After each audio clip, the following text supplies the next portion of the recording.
Hi friends, अभिमान academy का फिर से आपका स्वागत है। और सबसे इम्पोर्टेंट न्यूज़ निकल के आ रही है कोर्ट के माध्यम से। जैसा कि आपको पता है 69,000 शिक्षक भर्ती में जो एक नंबर मिलने वाला है वो यहाँ पर सभी अभ्यर्थियों को उसका लाभ ना मिले। तो ये खबर एक बहुत बड़ी है, तो आप वीडियो को अंत तक ज़रूर देखें। सबसे पहले तो आप ये समझ लीजिए कि कोर्ट ने कहा क्या है। कोर्ट के माध्यम से देखिए, मैं आपको पूरा जो संक्षिप्त में सारी बात बता देता हूँ। सभी अभ्यर्थियों को नहीं मिलेगा लाभ। परिषदीय स्कूलों के लिए 69,000 शिक्षक भर्ती में परीक्षा में पूछे गए गलत प्रश्न के एवज में अंकों का लाभ सभी अभ्यर्थियों को नहीं मिलेगा। यह कहना है अभ्यर्थियों का। ठीक, उनका कहना है कि सुप्रीम कोर्ट के निर्देशानुसार मामले की अपील करने वाले अभ्यर्थियों को ही इसका लाभ मिलेगा।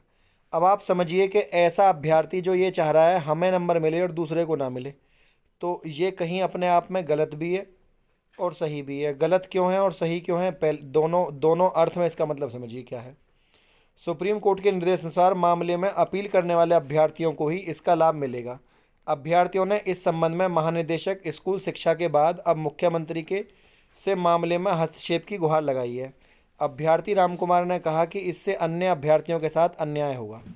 तो अलग अलग संदर्भ में अलग अलग बात कही जा रही हैं, लेकिन सबसे इम्पोर्टेंट बात यहाँ पर यह है कि यदि एक नंबर मिल जाता है तो यहाँ पर काफ़ी अभ्यर्थी गलत प्रश्नों को लेकर, तो अभ्यर्थी ये चाहते हैं कि जो जो अभ्यर्थी याची बने थे मामले में, केवल जो कोर्ट गए थे उन्हीं को उसका लाभ मिले और बाकी अभ्यर्थियों को ना मिले।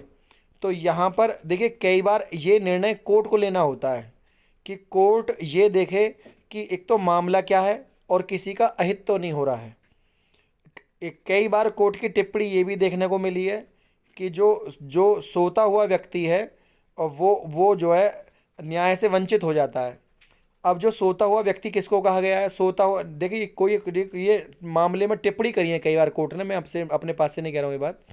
उसमें कहा गया है कि सोता हुआ व्यक्ति जो है उसके साथ अन्याय होता है, क्योंकि वो आदमी जागरूक नहीं होता, तो वो अन्याय का शिकार हो जाता है। तो इसका अर्थ यहाँ पर सीधे सीधे निकलता है कि अभ्यर्थियों को अपने अपने अपने न्याय के प्रति हमेशा जागरूक रहना चाहिए और ये देखना चाहिए कि मेरे साथ अन्याय तो नहीं हो रहा है।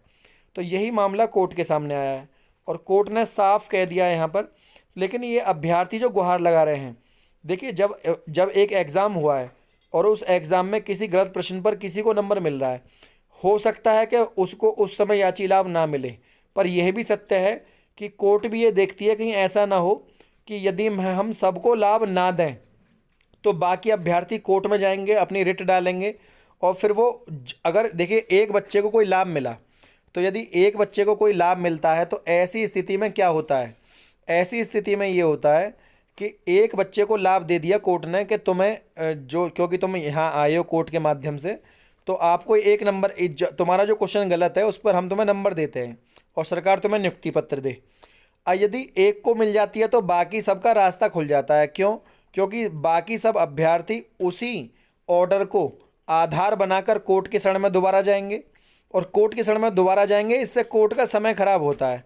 तो कोर्ट अपना स्व विवेक लेकर, अपने ही विवेक से, और ये निर्णय कोर्ट फिर देती है कि अभ्यर्थियों को, क्योंकि अभ्यर्थी बार बार कोर्ट का भी समय खराब करेंगे और अपना भी, तो कई बार सभी को लाभ मिल जाता है और याची लाभ ना देते हुए सभी के ऊपर वो रूल लागू होता है। तो ये कोर्ट अपना विवेक से ही काम करती है, ना ही हमारे और ना ही किसी अभ्यर्थी के कहने पर ही काम होता। लेकिन ये भी सच है कि अभ्यर्थी यदि ऐसी लेकिन हाँ, यहाँ पर एक बात आ जाती है। यहाँ पर कई बार क्या होता है, जो सरकारी वकील होते हैं, जो सरकार के माध्यम से खड़े होते हैं, सरकारी वकील ये कहते हैं कि अगर ये 250 लोग हैं तो हम इनको नंबर देते हैं पर हम सबको नहीं देंगे। तो जब ऑर्डर लिखा जाता है तब वो अपनी बात को वहाँ पर सबमिशन में दाखिल करवा देते हैं, लिखवा देते हैं कि आप ऐसे ऐसे लिखिए कि 250 लोग अगर कोर्ट में आए हैं तो हम इन्हीं को छूट दे रहे हैं, या 500 या 2000 या जो भी हैं इन्हीं को छूट देंगे, हम सबको नहीं देंगे। तो वहाँ पर जो है सरकारें नियुक्ति पत्र देने से बच जाती हैं और उन थोड़े से अभ्यर्थियों से ही अपना पीछा छुड़ा लेती हैं और मामला फिर आगे बढ़ जाता है। ऑर्डर इस तरह से लिखाया जाता है ताकि बाद में उस पर कोई अपील दायर ना कर सके, या बाद में जो भी कोर्ट के माध्यम से जो भी रिट दाखिल होती है, अपील दाखिल होती है, उसको वहाँ कराया जा सके उस ऑर्डर के माध्यम से। इस तरह का ऑर्डर जानबूझकर लिखाया जाता है। तो ये भी चीज़ें समझने वाली हैं कई बार। तो आप हमेशा जो है अपना हर चीज़ को अपने विवेक में रखें। और काफ़ी सारी टीमें हैं जो कार्यरत हैं 69,000 शिक्षक भर्ती में, ठीक है। तो आप उन सबके से संपर्क बनाए रखें और मामले को हमेशा देखिए, कुछ चीज़ें ऐसी होती हैं उसमें सभी को लाभ मिलता है। तो जब जिन मामलों में आपको पता है कि इसमें सबको लाभ मिलने वाला है, उसमें तो कोई प्रॉब्लम है ही नहीं। लेकिन कुछ मैटर ऐसे होते हैं जहाँ पर मामला संगीन हो जाता है, तो ऐसे मैटरों को थोड़ा सा आप ध्यान में रखें। तो फ्रेंड, यदि इस तरह की अपडेट आपको आगे भी लेनी हो तो चैनल को सब्सक्राइब, वीडियो को लाइक शेयर करना ना भूलें। आज के लिए इतना ही। जय हिंद, जय भारत।